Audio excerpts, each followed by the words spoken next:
Hey everyone, it's Michael, GoosebumpsFan. I hope you're doing well today. Today is the new Monster Blood updated ranking of the book series itself. Of course, we have 7 books here. We have the original classic series having 4 books. We have the 1 TV episode Monster Blood book based on just the first episode, not both Monster Blood and More Monster Blood, which is also the second episode.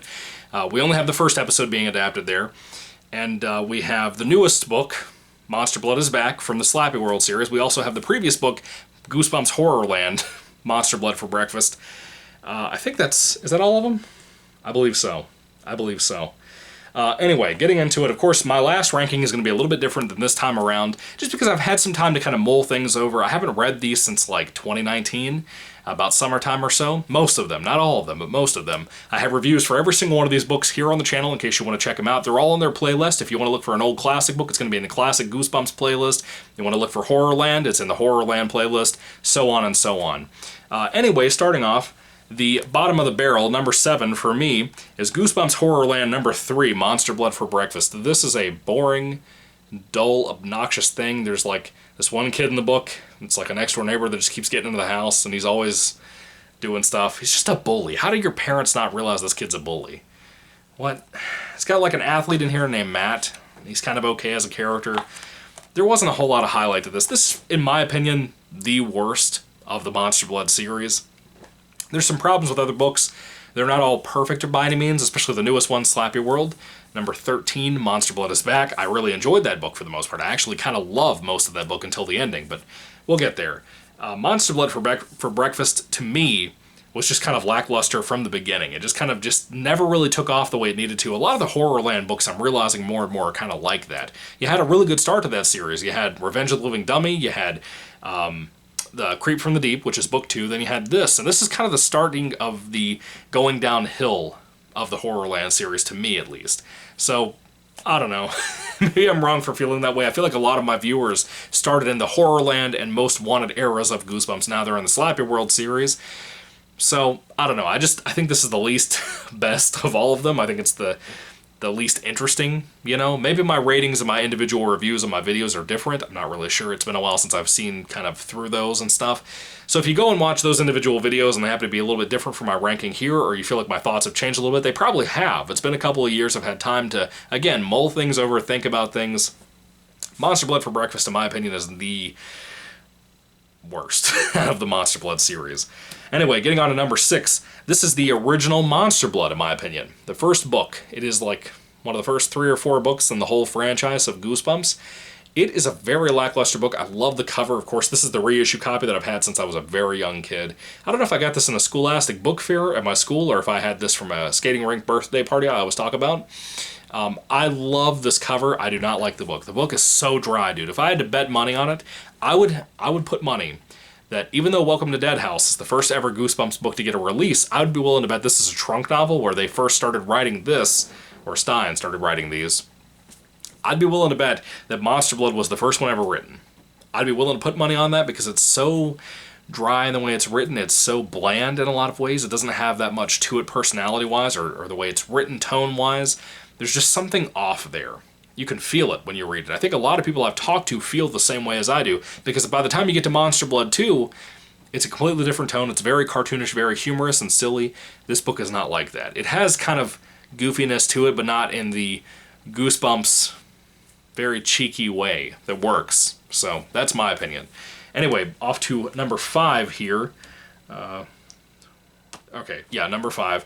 Goosebumps presents TV book number 15, Monster Blood. Again, the adaptation of the TV episode. This is not just the original book with a new cover on it. That's not what this is. It's very thin compared to your typical Goosebumps book, as you can see. This is just a straight-up novelization of the actual episode. It's only about 60 pages in total, which all of these TV books pretty much are. These are just, again, novelizations of the TV episodes. And I really like that episode a lot. I love both episodes, Monster Blood and More Monster Blood. I think they're both fun to watch. I think they're both enjoyable. My wife, the first time she ever saw Goosebumps with me, was watching Monster Blood and More Monster Blood, the second episode. They're really enjoyable. This one's just based off the first one, like I said, not both episodes. It's really fun. It's silly. I like it. I think it's a better version of that story, and I think the episode is a better version of the story overall, too, compared to that novelization or the original novel that it's based on. That's just my personal opinion. You know, I can't help it. All right, book number 4, Goosebumps SlappyWorld number 13, Monster Blood is Back. The newest Goosebumps book to come out as of the last couple of weeks. And this is really, really good. I dare say I loved it. I thought it was really solid, really fun, really enjoyable. I love the cover even. Brandon Dorman, I think, did a really solid job with the detailing on this. You have the hands in there, you have the chef hat, the forked teeth, the apron, all that stuff. This is based around a cooking competition and a couple of girls trying to be involved with a cooking competition who can't cook, really. And a couple of kids in the cooking competition are really awful. There's a lot of references to Star Wars in here. They go to Adam Driver Middle School. Yeah, Kylo Ren, they go to his school. There's some really cool stuff in here that I really enjoyed. But the ending of this book, the last chapter of this book, like I said in my review for the book, even though it was a spoiler-free review, you can go watch that if you want to. I will tell you right now, the last chapter of this book ruined this book for me. It's one of those books like Slappy's Nightmare that last chapter takes the entire context of the story and completely changes it and ruins like future rereads almost. Just because of one little detail, just that one chapter changes everything about the story. And originally I thought I saw that ending coming, and then it changed, then it was addressed, and then it wasn't. It was a big flip-flop. I did not like that ending at all. I thought it was terrible. I thought everything leading up to that ending had me loving the book. I would have given it a 5 out of 5. If it had stuck with the original story that we were ending with before that last chapter, it would have been a 5 out of 5 star rating for me. It was not in the end because of what happened here. But I really enjoyed it for the most part. I highly recommend it, especially if you're a big Monster Blood fan. I know there's not a whole lot of Goosebumps fans out there that are big Monster Blood people, but if you are, this is a really good book, really enjoyable, really fun. SlappyWorld has been putting out some really great books left and right. Just typically the endings suck, and this carries on that tradition, and it's sad to say that, but it does. Just being honest. So, moving along to book number 3 in my ranking system. This is Monster Blood 3, as a matter of fact, and I really, really love this book. I think it's really fun, really enjoyable. Gave this a really positive review. Really enjoy this series overall. This is, to me, books 2, 3, and 4 are just shining lights amongst the series. And then you have Monster Blood is Back. Excuse me, I bit my tongue. Monster Blood is Back being really good. The TV episode being really good. There's some great stuff to offer in the Monster Blood series. This is a great example of that. Monster Blood 3 was so much fun. I love the younger cousin Kermit, or whatever his name is, of the main character Evan. I love Evan as a character. I love his little friend, too. I forgot her name. I think it's like Allison or something. Anyway, I like both of those characters. I like their friendship with each other. But I really, really, really like Kermit. I think he's kind of obnoxious sometimes, but he can be fun. He's like a character that I look back and have a little memory of that I enjoy. I wish they would have all come back for Monster Blood is Back, the newest Goosebumps book, the one I just showed you, SlappyWorld. But they did not, and that's okay. That's okay. I'm fine with that. But, yeah. Monster Blood 4 is in ranking number 2 on my spots.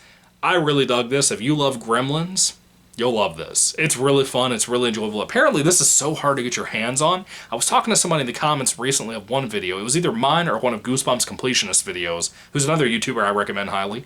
I think it was Grayson, the Goosebumps kid, that I was talking to. Really good friend of mine, too. He has a good Goosebumps reviewing channel as well, in case you love the books and stuff. And Grayson was complaining about how hard it is to find this book. Dude, this thing is running for like $100 on eBay right now. Can you believe that? Like, what? I have like this copy my wife got me a long time ago for Christmas, and it's like an Indian bootleg. You know, it has a really thick cardboard cover.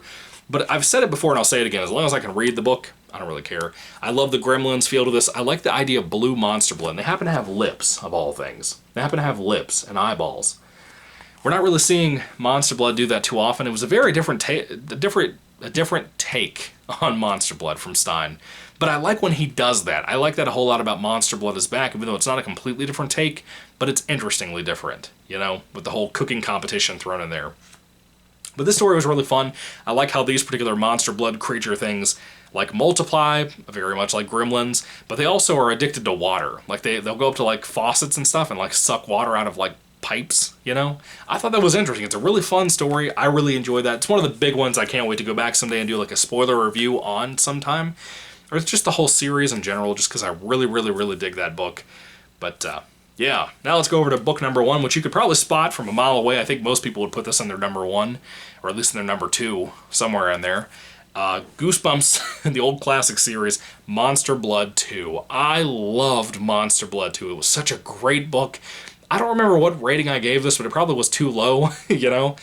I love this book. It's so good. Cuddles is one of the best Goosebumps icons ever. If you haven't read this book, you're missing out. You're missing out so badly. And you really, in my opinion, don't need to read the first book to get into this book. You could probably just jump into this directly. Again, Evan and his best friend main character kid are both back here, and they're great. I find it extremely enjoyable. I think the whole thing involving Cuddles, getting his hands on monster blood, as you can tell from the cover here. Yes, the hamster starts to grow out of his cage. It was great. It was such a fun, crazy read. And by the end of the book, with the whole kaiju feeling to it, oh man, it was great. It was such a great book. So overall, folks, that is my ranking of the Goosebumps Monster Blood book series. I really dig these. I love them. I think they're extremely fun for the most part. They are not all winners. They are not all winners.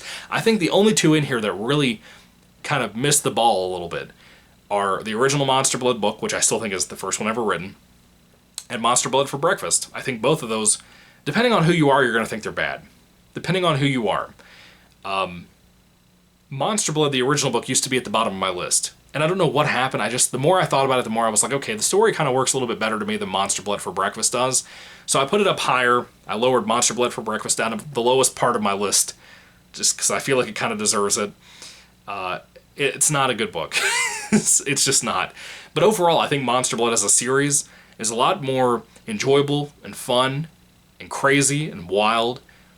Compared to something like the Mummy series from Goosebumps, all the Mummy books can typically let you down severely, or they have nothing to do with a mummy at all. That's a big problem with the Mummy series.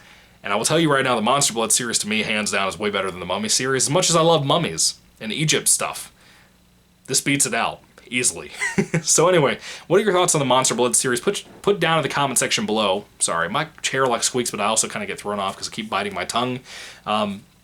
Put down in the comments what your ranking series is for the Monster Blood books. If you've read all of these, or if you've read most of them, let me know what you have read and put them in order down in the comments. I'd love to hear what you have to say about that. Fun series. Again, highly recommend. Again, the newest book, SlappyWorld number 13, Monster Blood is Back. Really good book. Really solid book until that last chapter. I really recommend it alone based on most of that read. Had a blast reading it, dude. So much fun. Anyway, put your thoughts and comments down below, guys. What do you think about my list as well? I'd love to hear all that thought, too. And, yeah, I'm going to go to bed. I'm exhausted, and I'm tired, and I'm wiped out. It's almost Wednesday. Anyway, thank you for watching. God bless you, and goodbye.